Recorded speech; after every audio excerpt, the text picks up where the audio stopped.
मजा तो आता है यार। अरे काहे का मजा यार। पता है रात को जैसे ही जाते हैं ना उसके घर के सामने, तभी चौकीदारों को पटाना पड़ता है।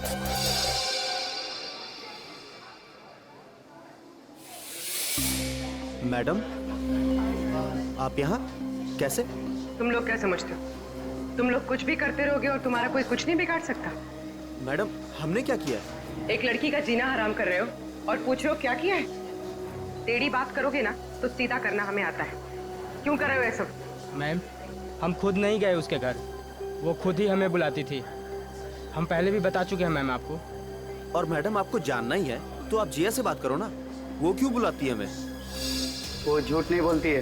सर हम सच बोल रहे हैं सर, हमारा यकीन कीजिए प्लीज। हाँ जानता हूँ, राजा हरिश्चंद्र के चेले हो ना तुम लोग। देखो लास्ट चांस दे, सच सच बताओ उस लड़की को क्यों परेशान कर रहे हो? और अगर सीआईडी का तरीका अपनाओगे ना तो तोते की तरह बोलना शुरू कर दोगे।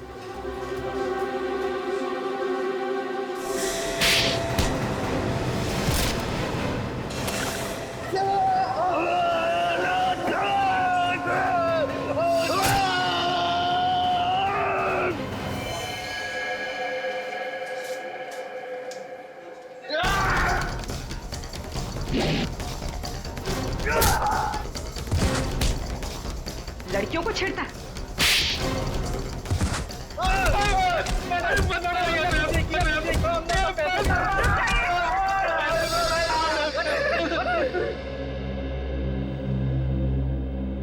किसके कहने पे किया ये सब?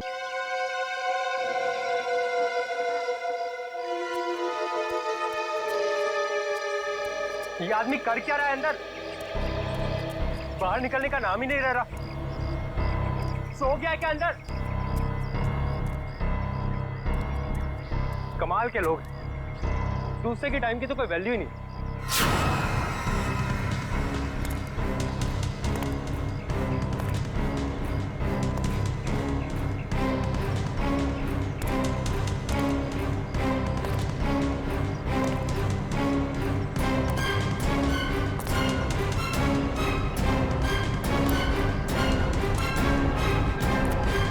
सर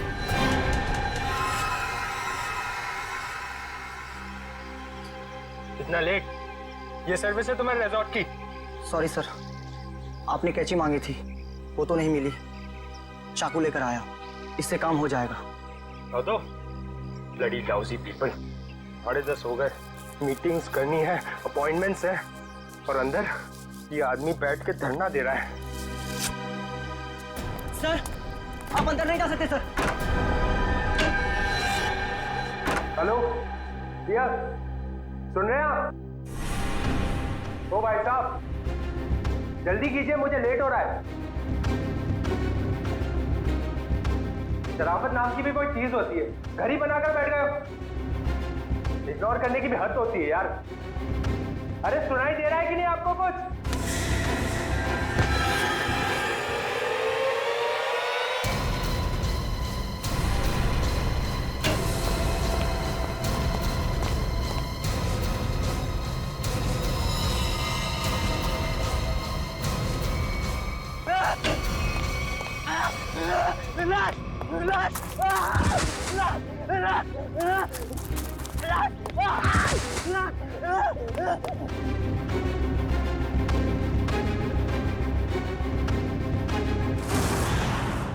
हाँ मैं पार्टी में आने की कोशिश करूंगी, कुछ प्रॉमिस नहीं कर सकती। मेरा जॉब ही कुछ ऐसा है यार, कभी भी कुछ भी हो सकता है। ठीक है चल अब मैं रखती हूँ, बाय। नहीं बिल्कुल नहीं चलेगा।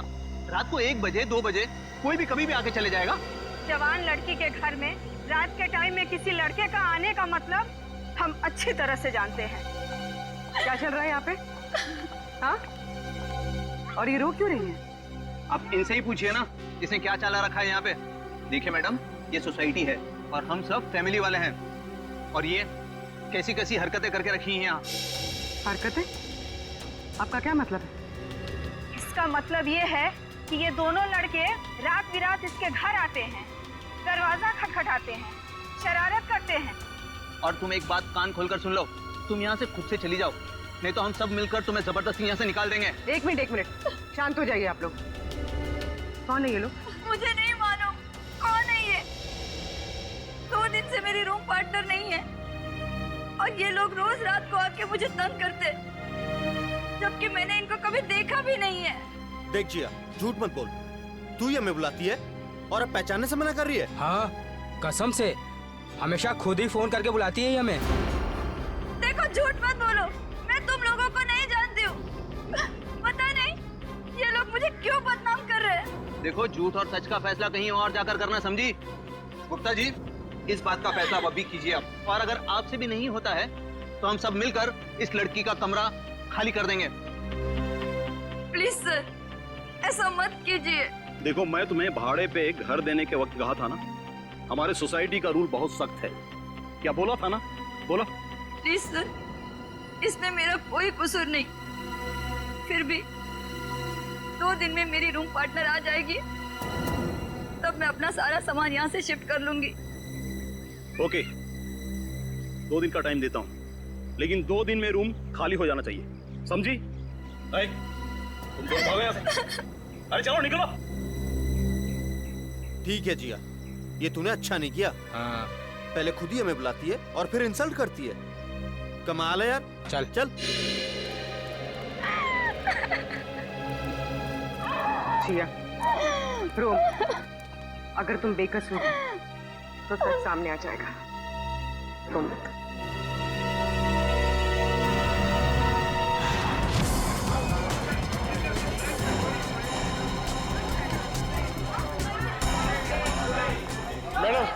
मैडम मेरा बिल बनाइए फौरन।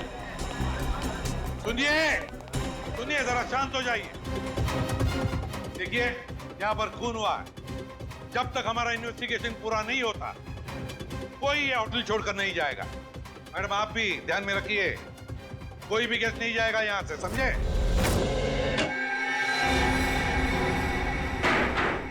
सर बॉडी नहीं है।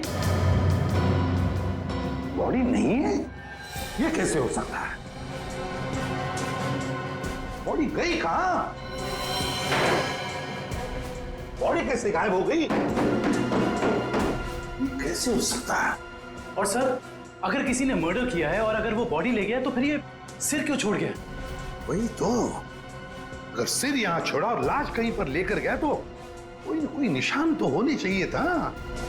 किसी ना किसी ने तो देखा होगा। कोई ना कोई तो जगह हो सकती है। कहां गई लाश? हुआ क्या यहाँ पर? नहीं नहीं नहीं नहीं, यहाँ पर जो कुछ भी हुआ है ना सांखे, यहीं पर हुआ है, इसी 4 दीवारों के अंदर, इस टीम बॉक्स में, यहीं पर। सर, इस सिर को देख के ऐसा लगता है किसी ने बहुत ही बेरहमी से कत्ल किया इसका, लेकिन यहाँ पे एक भी खून का निशान, कोई धब्बा, कुछ भी नहीं है। एग्जैक्टली। अगर सिर कटा है तो खून होना चाहिए था इन दीवारों पर, खून होना चाहिए था इस फर्श पर, लेकिन यहाँ पर खून का कोई भी निशान नहीं, कोई धब्बा नहीं। यहाँ देखो, इस बॉक्स में खून का कोई भी निशान नहीं, कोई भी निशान नहीं, ना कोई हथियार का निशान। सांखे, सिर कटा हुआ है, लाश गायब है, लेकिन इस पूरे कमरे के अंदर कुछ भी निशान नहीं, कमरा सुथरा साफ है। इसका मतलब कुछ ना कुछ तो गड़बड़ जरूर है, कुछ ना कुछ तो गड़बड़ जरूर है बॉस। सर, हाँ सर, जिसका खून हुआ है उसके दोस्त बाहर आए हुए। ठीक है, तुम चलो, मैं आता हूँ। सांखे, देख ले इस कमरे का एक एक कोना कोना छान मार ले, देख ले कुछ मिलता है क्या। देखता हूँ। सर, ये रहे। आप लोग रजित के दोस्त हैं? जी सर। आखिरी बार कब मिले थे रजित? सर, आज सुबह ही मुलाकात हुई थी। तो क्या कुछ फर्क लगा आपको रजित के बर्ताव में?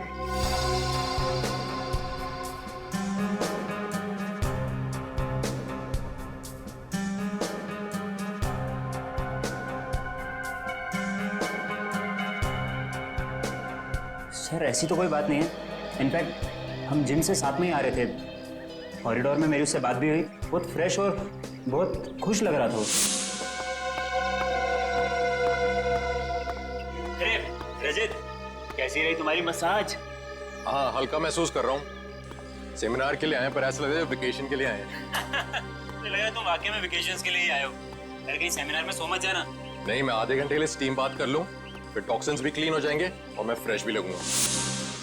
सर उसके बाद हम दोनों यहाँ स्टीम रूम में आए और वो स्टीम रूम का अटेंडेंट रिकी, सर रिकी ने ही स्टीम रूम तैयार किया था रजित के लिए। Good morning sir. Good morning Ricky. 10 बजे का अपॉइंटमेंट है मेरा। Yes sir. सर आप साइन कर दीजिए। Thank you sir. आइए सर।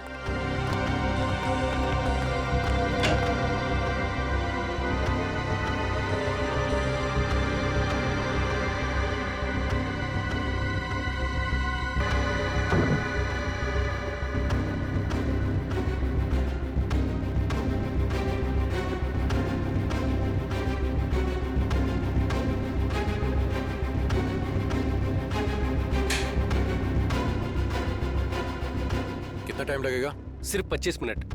चल रजित एंजॉय कर, ब्रेकफास्ट में मिलते हैं। चल ठीक है, ओके। स्टीम रूम का अटेंडेंट रिकी। रिकी,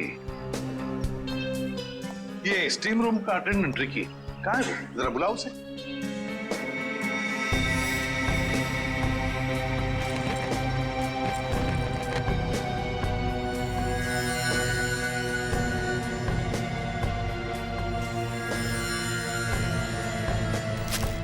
सर वो जब से हादसा हुआ है तब से गायब है। रिकी इस रिसोर्ट में कहीं नहीं। रिकी गायब है? जब से हादसा हुआ रिकी गायब है। इस रिकी का पता लगाना पड़ेगा। सर सर, खून, एक और लाश उधर है।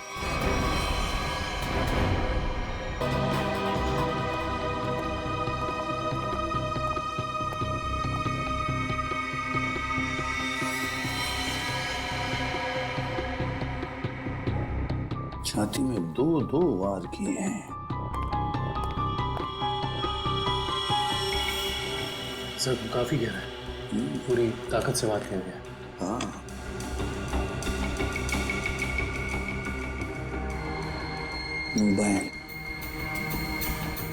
Correct sir. देखो फिंगरप्रिंट चेक करो इस पर। सर हाँ, ये खाली ब्रीफकेस। स्टील की ब्रीफकेस, वो भी खाली। जरूर इसमें कुछ ऐसा सामान था जिसकी वजह से शायद इसे मारा गया। सर, ये 2 ग्लासेस। 2-2 ग्लासेस?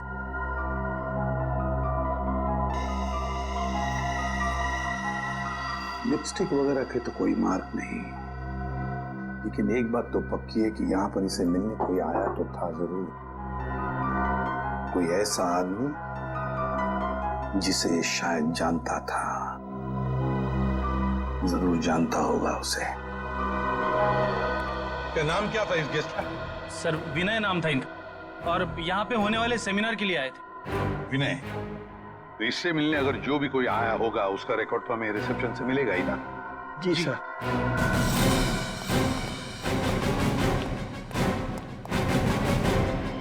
देखो विनय के बारे में और कुछ जानना चाहते हैं हम लोग। ये विनय कब आया था यहाँ पर? अब सर मिस्टर विनय ने आज सुबह ही चेक इन किया था हमारे रिजॉर्ट में, करीब 8 बजे। 8 बजे? जी। अकेले ही आया था या कोई साथ में भी था उसके? अब नहीं सर, वो अकेले ही थे।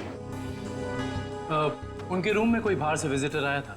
नहीं सर, बाहर से तो कोई नहीं आया था, लेकिन उनके सेमिनार से उनके रूम में कोई गया हो तो उसका पता नहीं हमें। अच्छा, विनय के बारे में कुछ खास बात याद आती है तुम्हें? मेरा मतलब है कुछ भी, यू नो? आपके रिसोर्ट में इस ब्रीफकेस के लिए कोई पर्सनल लॉकर है? आई एम सॉरी सर, हमारे रिजॉर्ट में ऐसी कोई फैसिलिटी नहीं है। ओके। हाँ सर, उनके पास एक छोटा सा स्टील का ब्रीफकेस था जिसे वो कुछ ज्यादा ही संभाल के रख रहे थे, और उसके लिए उन्होंने पर्सनल लॉकर के बारे में भी पूछा, बट सर हमारे रिजॉर्ट में ऐसी फैसिलिटी नहीं है। स्टील का ब्रीफकेस? लगता है ये वही स्टील का ब्रीफकेस है जो हमें उसके बेड पर से मिला है। जरूर उसके अंदर कोई कीमती, कोई इंपॉर्टेंट सामान होगा। सर ऐसा भी तो हो सकता है कि इस विनय की मौत का यही कारण हो। हाँ सर, विनय के रूम में कोई होटल के बाहर से नहीं, होटल के अंदर से आया था और दोनों साथ में ही बैठे थे। सर। हाँ करण। सर इस फोन पर जो फिंगरप्रिंट्स थे उसे उठा लिया सर। Very good. देखते हैं आखिरी फोन किसका था। पार्टनर, जरूर किसी पार्टनर ने फोन किया था विनय को। पता लगाना पड़ेगा है कौन ये पार्टनर।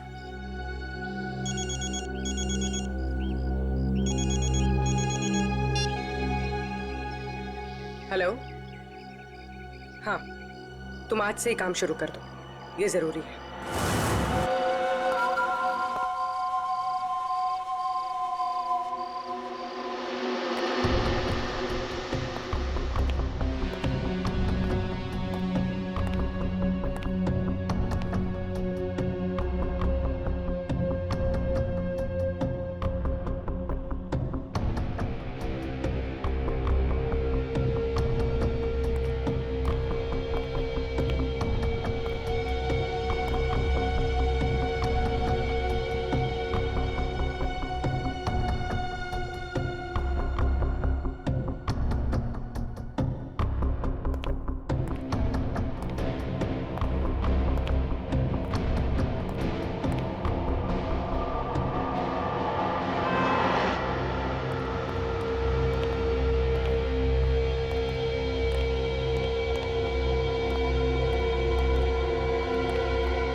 जिया,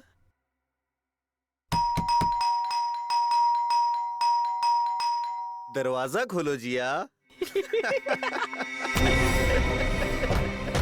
जिया, जिया, जिया दरवाजा खोलो वरना तोड़ देंगे हम, बता रहे हैं हम बस। ये इन लोगों का रोज का नाटक है। जिया, दरवाजा खोलो जिया। जिया प्लीज दरवाजा खोलो प्लीज, नहीं तो हम तोड़ देंगे दरवाजा, बोल दे रहे हैं हम। जिया, जिया, पुलिस को फोन करते हैं तभी बात समझ में आएगी। जिया, दरवाजा खोलो जिया। जिया,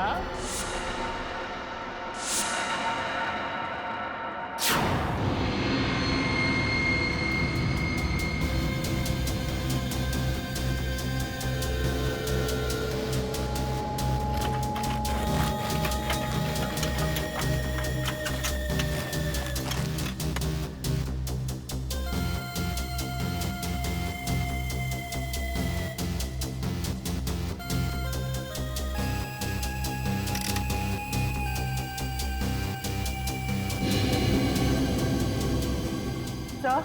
आता रहेगा। सर इसकी खोपड़ी में एक अजीब बात है। अच्छा,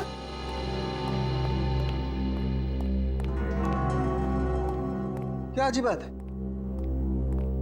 सर इसकी गर्दन पे ना तो किसी चीज से काटने का निशान है और ना ही तोड़ने का। लेकिन कोई ना कोई निशान तो जरूर होना चाहिए। हाँ, कोई निशान तो होना ही चाहिए। अगर हथियार का नहीं है तो किसी और चीज का निशान होना चाहिए जिससे मारा गया। और इसकी खोपड़ी का अंदर का हिस्सा बिल्कुल खाली है। ऐसा लगता है जैसे कि सारी चीजें पिघलकर बह गई हो। ऐसा कैसे हो सकता है तारिका? इसके अंदर कोई मोम तो होता नहीं, खून है, मसल्स हैं, टिश्यूज हैं। हाँ लेकिन ये खोपड़ी बिल्कुल खाली है। अच्छा तारिका, इसकी खोपड़ी में से जो फ्लूइड निकला था, तुम उस फ्लूइड को चेक करो, उसमें जरूर कुछ ना कुछ मिलेगा। सर।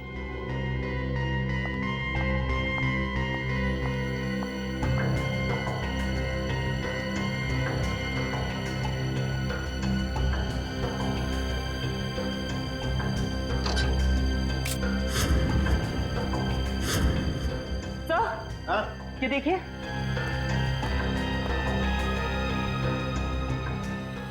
अरे एसिड, इसकी खोपड़ी के अंदर एसिड। सर इसका मतलब है एसिड या किसी केमिकल से इसके सर के अंदर के हिस्से और इसके शरीर को पिघला दिया गया और फिर स्टीम बॉक्स के ड्रेन पाइप से बाहर निकाला गया। हाँ, और वो भी 30 मिनट के अंदर। सर ये कैसे हो सकता है? हमने तो पढ़ा था कि कॉन्सेंट्रेटेड एसिड में किसी भी बॉडी को पिघलने के लिए कम से कम 20 घंटे लगते हैं। You're right, श्रेया, 20 घंटे ही लगने चाहिए, लेकिन इस केस में ऐसा नहीं हुआ। एक और बात, इस ड्रेन पाइप में मुझे कैल्शियम फॉस्फेट, जिससे इंसान की हड्डियां बनती हैं, वो और कुछ टिश्यूज के टुकड़े मिले हैं। मुझे लगता है जिस एसिड से इस आदमी के शरीर को पिघलाया गया है, यह एसिड किसी की इन्वेंशन है, कोई नई खोज। हाँ सर, उस बॉटल के निचले हिस्से से जो निशान बना था जिस केमिकल से, वो भी एसिडिक है और हमारे किसी केमिकल से मैच नहीं करता। लेकिन सर, अगर इस एसिड ने रजीत की बॉडी को पिघला दिया तो फिर वो स्टीम बॉक्स क्यों नहीं पिघला? वो इसलिए क्योंकि ये एसिड किसी मेटेलिक चीज को नहीं पिघलाता है, और इसीलिए इस एसिड को कांच की बोतल में रखा गया था। सर फिर तो उसे बहुत दर्द हुआ होगा। नहीं वंश, मुझे नहीं लगता है इसे दर्द महसूस हुआ होगा। क्यों सर? क्योंकि श्रेया पहले इसे बेहोश कर दिया गया था। मतलब पहले इसे बेहोश किया गया, फिर मारा गया, उसके बाद स्टीम बॉक्स की ड्रेन पाइप से बहा दिया गया। बहुत ही डरावना और भयानक तरीका है किसी की जान लेने का। हाँ, और बहुत ही अजीब भी। ये सब कैसे किया गया होगा, ये कौन सा एसिड है, ये सब पता लगाने के लिए मुझे थोड़ा वक्त लगेगा। लेकिन सर, अगर ये किसी का आविष्कार है, नई खोज है, तो जाहिर सी बात है उसने उसके पेटेंट को रजिस्टर करवाया होगा। बिल्कुल करवाया होगा। इंटरेस्टिंग। इसका मतलब जिसने भी पेटेंट रजिस्टर करवाया है उसकी सारी इंफॉर्मेशन हमें गवर्नमेंट ऑफिस से मिल सकती है। हेलो, क्या? रजीत का? ओके। अभी पता चला है कि विनय ने जिस पार्टनर वाले नंबर पे फोन किया था वो और किसी का नहीं बल्कि रजीत का नंबर था। इसका मतलब विनय और रजीत एक दूसरे को जानते थे, और रिजॉर्ट में विनय के कमरे में हमें जो 2 ग्लासेस मिले थे, उनमें से एक ग्लास शायद रजीत का था। चेक करो।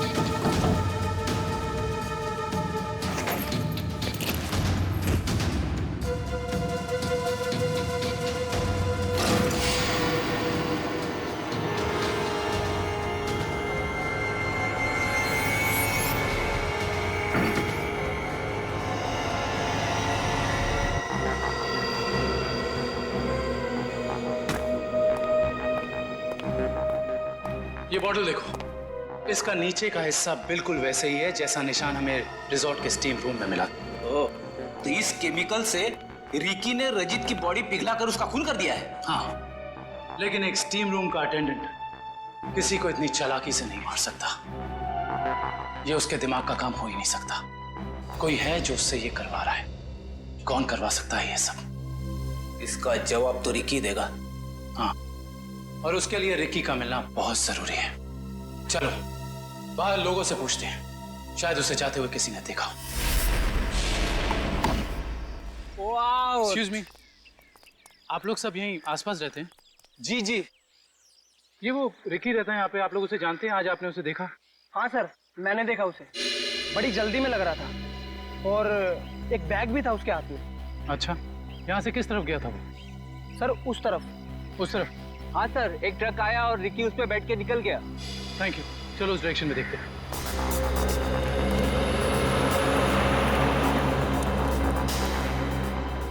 ये देखो, यहाँ पे रेत गिरी है, शायद ट्रक से गिरी होगी।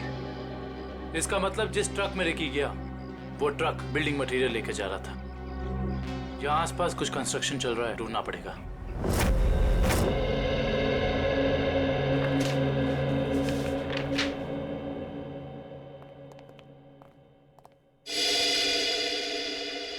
जी कहिए।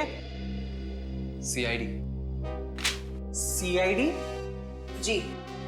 पिछले हफ्ते में जितने भी एसिडिक केमिकल्स को पेटेंट कराया गया है उन्हें रजिस्टर करवाने वालों के नाम और पते हमें चाहिए। केमिकल का कोई नाम भी तो होगा। आप वो फाइल हमें दे दीजिए, हम खुद ढूंढेंगे। ठीक है।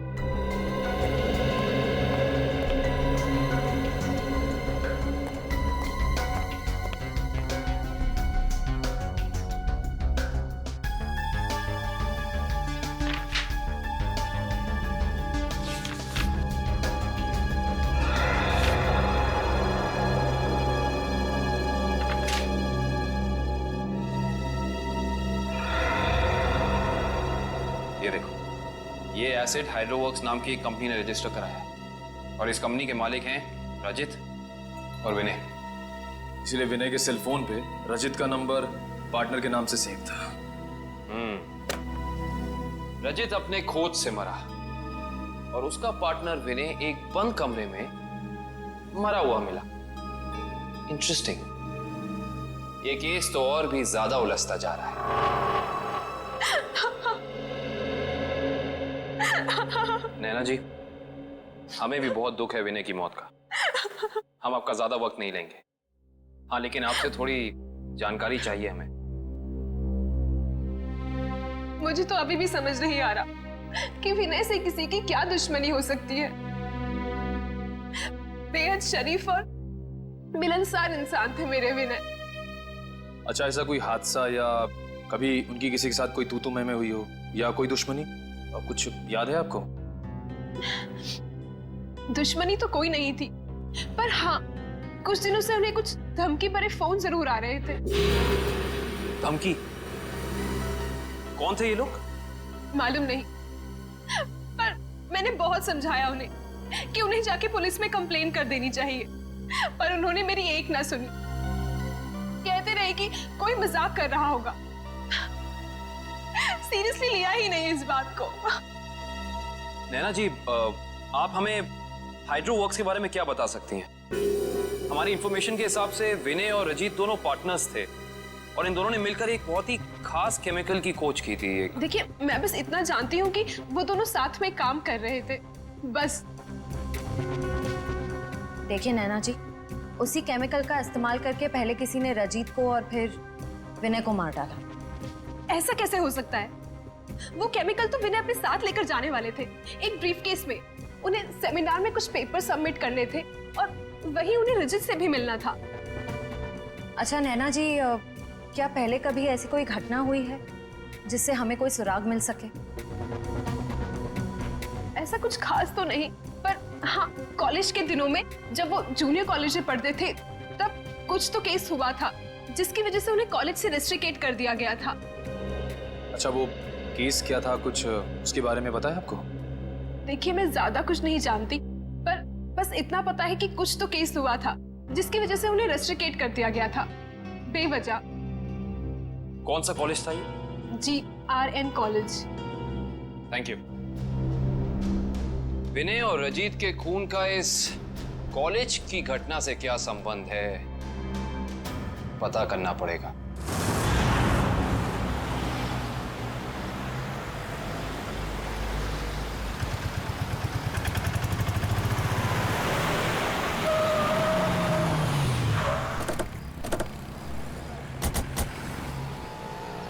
ये देखिए, रेत यहाँ पे पड़ी हुई है और ये देखो टायर के मार्क्स। इसका मतलब ट्रक यहाँ पे आके रुक गया था, लेकिन ये कंस्ट्रक्शन का काम भी तो बंद है। यही वजह है कि अब हमें ये पूरी जगह चेक करनी होगी। आओ अंदर चलकर देखते हैं।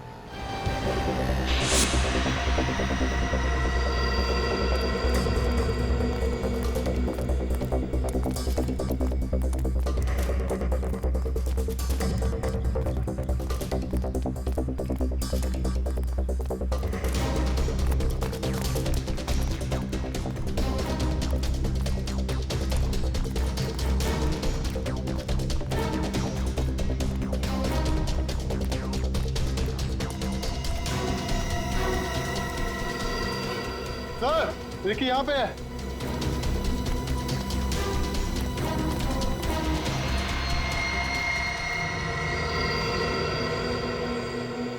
रिकी, रिकी, ये तो ठंडा पड़ गया।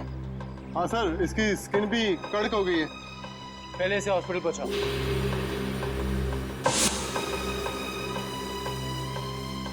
इशिता, एम्बुलेंस बुलाओ।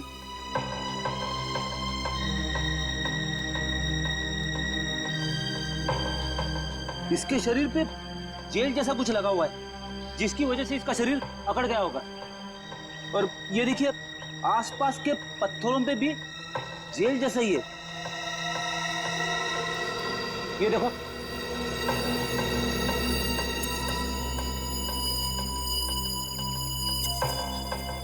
ये जेल क्या है इसके बारे में तो पता करना होगा। इन टुकड़ों को लैब ले चलो। तरीके का केमिकल हमें क्राइम स्पॉट पे मिला है, उसी तरह का केमिकल मैंने बनाया है और ये केमिकल मैं इस बॉक्स में डालता हूं। अरे का बॉडी टेम्परेचर मिला? नॉर्मल है सर। गुड। इस स्टीम बॉक्स में जो बॉडी है ये लगभग इंसान की बॉडी की जैसे ही। आपका कहने का मतलब है क्लोन की तरह? ऐसा ही समझ लो। अब इस मशीन में हमने जो केमिकल डाला है उसकी स्टीम हम इस स्टीम बॉक्स में पास करते हैं।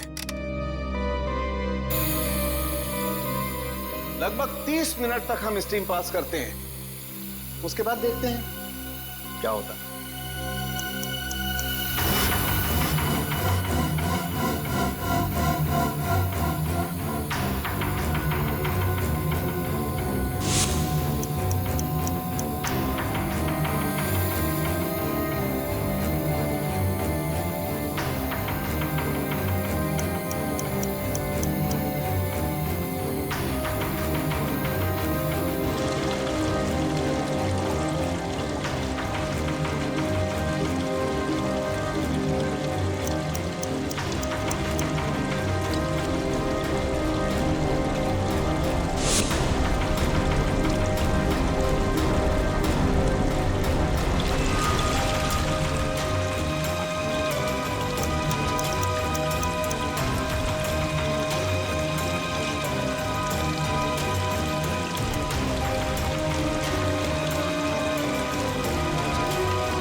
गजब हो गया सर, 30 मिनट में पूरी बॉडी डिसॉल्व हो गई।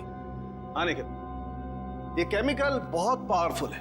थोड़ी सी मात्रा में पूरी की पूरी बॉडी पिघल करके बह जाती है। रिकी की बॉडी भी इसी केमिकल की वजह से फ्रीज होकर के अकड़ गई थी। आई सी, बहुत ही खतरनाक केमिकल है ये।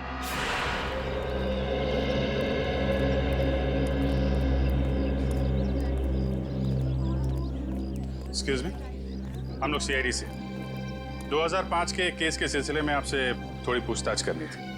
2005? ये तो बहुत पुराना केस है, लगभग 9 साल पुराना। आप रमेश जी से पूछिए, वो यहाँ के सीनियर हैं। Thank you. रमेश जी, हम लोग सीआईडी से 2005 में एक घटना हुई थी जिसमें रजित और विनय का नाम आया था। रजित और विनय? सर, क्या है कि हर साल इतने लड़के लड़कियां आते हैं तो नहीं, उस केस में इन दोनों लड़कों को रेस्ट्रिकेट किया गया था। रेस्ट्रिकेट? अरे हाँ, याद आया।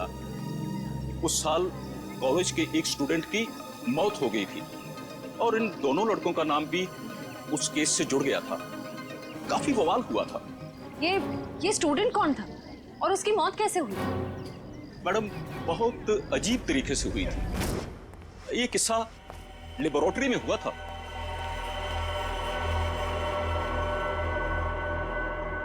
इतनी देर तक कौन काम कर रहा है? कौन काम कर रहा है?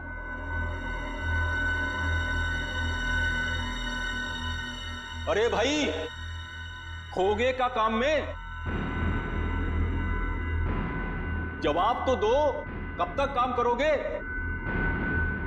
अरे चुप क्यों हो? बताओ, मैं लेबोरेटरी बंद करूं या खुली रहने दूं?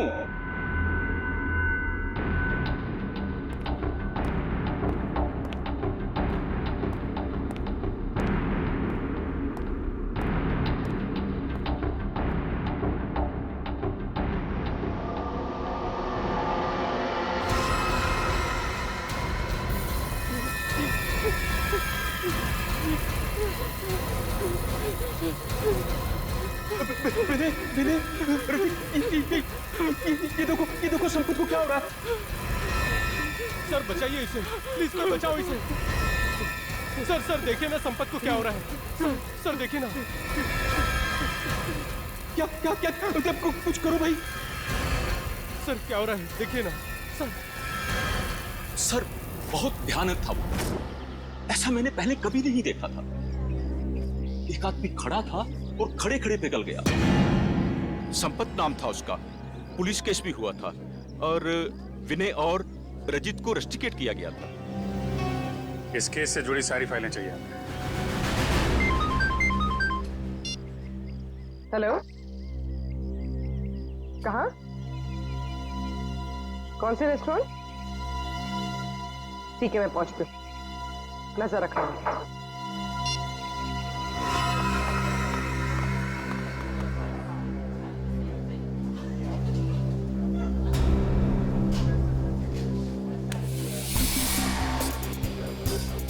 इन्वेंशन करने वाले को स्कॉलरशिप मिल रही थी। ये तो स्टूडेंट पिघल के मर गया था संपत। इसने एक स्पेशल एनेस्थीसिया बनाया था बेहोश करने की दवा, जो किसी भी मसल को 5 मिनट के लिए फ्रीज कर सकती थी। और ये रजित और विनय, इन्होंने एक ऐसा केमिकल बनाया था जो किसी भी चीज को 30 मिनट के अंदर पिघला सकती थी। सर ये देखिए।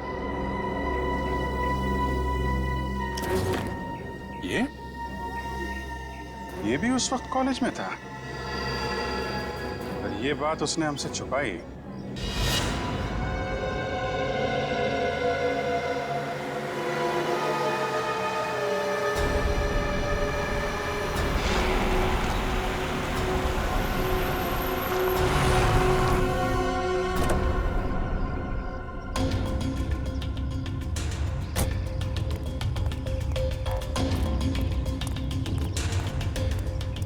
पैसे लिए?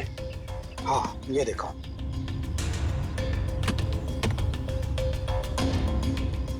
अब खुश? गुड। ये रहा तुम्हारा सामान।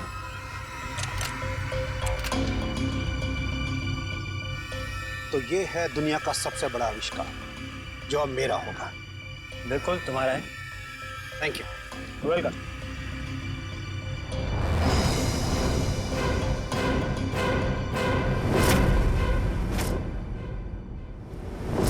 ये छुप छुप के क्या कर रहे हो? हैं? क्या कर रहे हो छुप छुप के? आगे मत बढ़ना, वरना ये बोतल इसी के साथ मैं फोड़ दूंगा।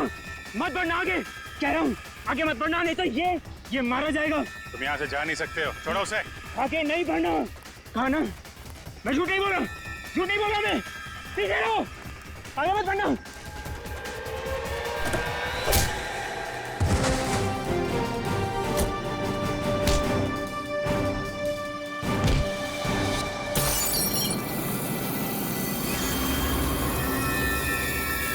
क्रिश्चियन, हॉस्पिटल लेकर आओ जल्दी।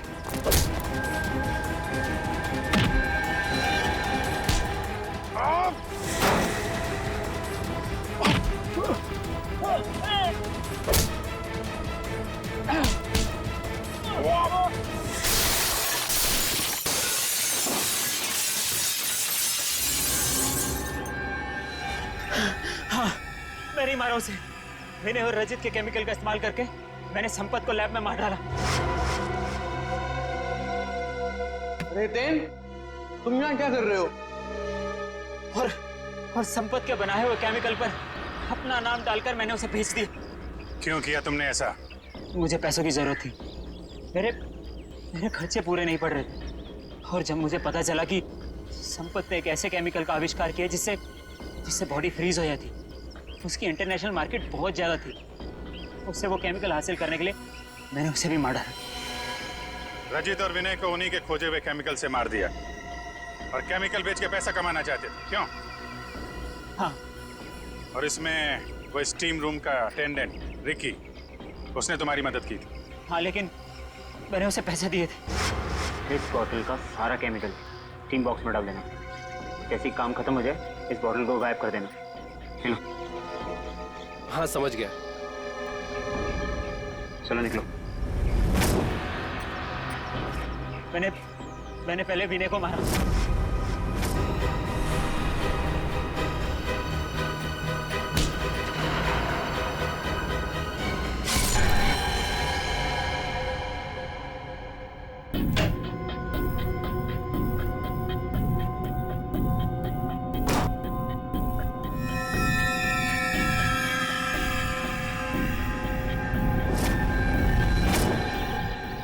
और फिर रिकी की मदद से मैंने रजित को खत्म कर दिया।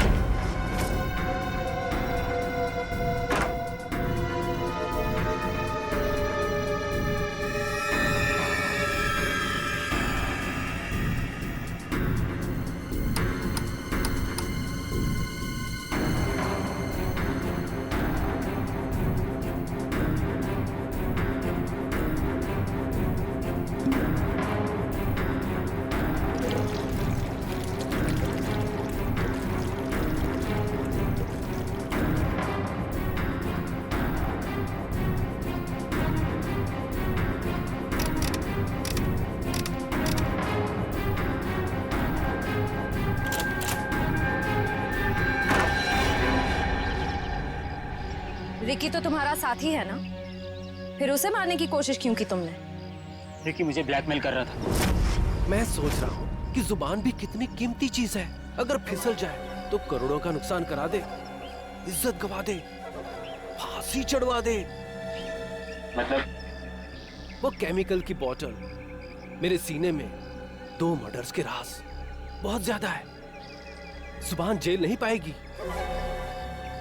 वजन तो करना ही पड़ेगा। लो पैसे पकड़ो और अपना मुंह बंद रखो, समझे? उसी केमिकल से मुझे डरा रहा था। क्या करता था? जरूरत थी और मजबूरी। Shut up! समाज की भलाई के लिए की गई खोज का गलत इस्तेमाल किया है तुमने। 3 खून किए हैं। तुम जैसे लोगों के लिए कानून ने भी एक खोज की है, फांसी। आप लोगों को जरा सा भी एहसास नहीं हुआ कि आप लोग सब मिलकर एक अकेली लड़की के साथ इतनी नाइंसाफी कर रहे थे? कोई इस तरह से परेशान करता है किसी को? बोलिए। सॉरी मैडम, ये रमेश जी को अपना फ्लैट बेचना था और उन्हें अच्छा बायर भी मिल गया था, इसीलिए सब। और मैडम, जिया घर खाली करना भी नहीं चाह रही थी और उसके लीज एग्रीमेंट को खत्म होने में अभी टाइम था। मैडम, ये रमेश जी ने एक दिन आकर हमें अपनी तकलीफ बताई और हमसे हेल्प मांगी। तो आप लोग ने मिलकर ये ड्रामा किया, एक लड़की के कैरेक्टर पर कीचड़ उछाला। आप लोग ऐसा कर कैसे सकते? और रमेश जी, आप पैसों के लालच में इंसानियत भूल गए। सॉरी मैडम, मुझसे गलती हो गई, अब ऐसा नहीं होगा। जिया अब यहीं रहेगी, इसी फ्लैट में। जिया, मुझे माफ कर दो। I am really sorry. Please sir, sorry बोल के मुझे शर्मिंदा मत कीजिए। थैंक यू मैम, आपने मेरी बहुत हेल्प की, वरना मैं अपने पेरेंट्स के पास वापस चली जाती। देखो जी, कभी घबराना नहीं, अपने हक और अपने सम्मान के लिए हमेशा लड़ना, समझे?